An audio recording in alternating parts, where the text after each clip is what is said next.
Hello everyone, welcome to our channel Ankuram Edutainment. So this is the third part of company valuation. In the earlier parts, we have laid down the groundwork and have introduced all the inputs necessary for the valuation exercise. There are some more inputs that is needed for building a discounted cash flow model. So let us begin learning those in this part. But before that, if you have not subscribed for our channel, then you must subscribe for it.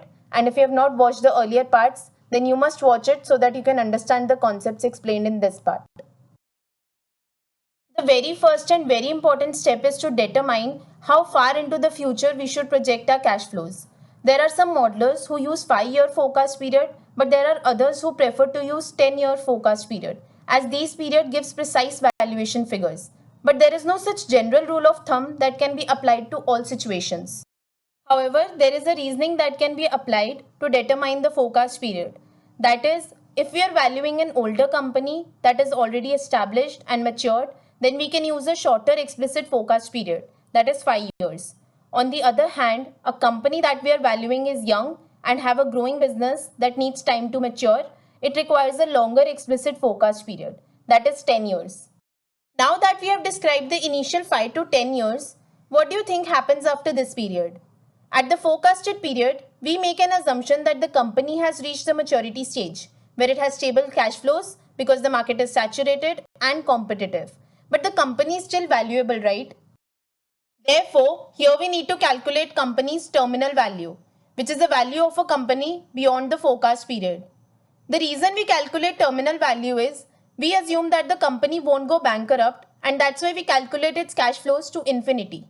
So the formula to calculate terminal value is FCF into 1 plus G divided by WACC minus G, where FCF stands for free cash flow, WACC stands for the weighted average cost of capital of the firm, which is the discount rate that was explained in part 2.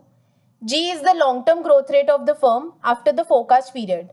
The purpose of G is to compensate for inflation and align the company's growth with the GDP growth of the economy. It is a constant which is usually 3 to 4% for manufacturing industries and 5% for the service industries. So this is how we calculate terminal value.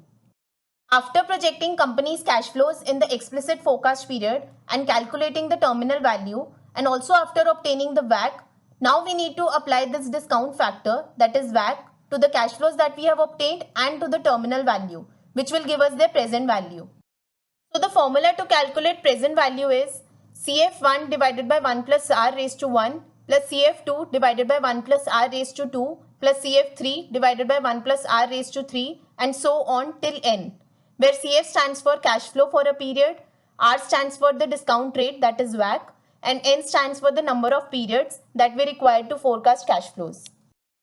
Now that we have obtained the present value of cash flows in the forecast period and present value of the terminal value, the sum of these values plus any non-operating assets gives us the company's enterprise value, which is a measure of its total value comprising equity and debt holders' claims.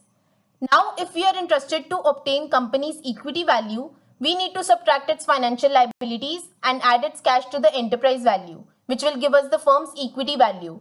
We can divide this equity value by the number of shares to obtain price per share. So, with this we come to an end of third part of company valuation series.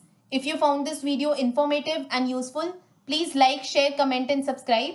Stay tuned for the next part as well, as it will be uploaded soon. Thank you.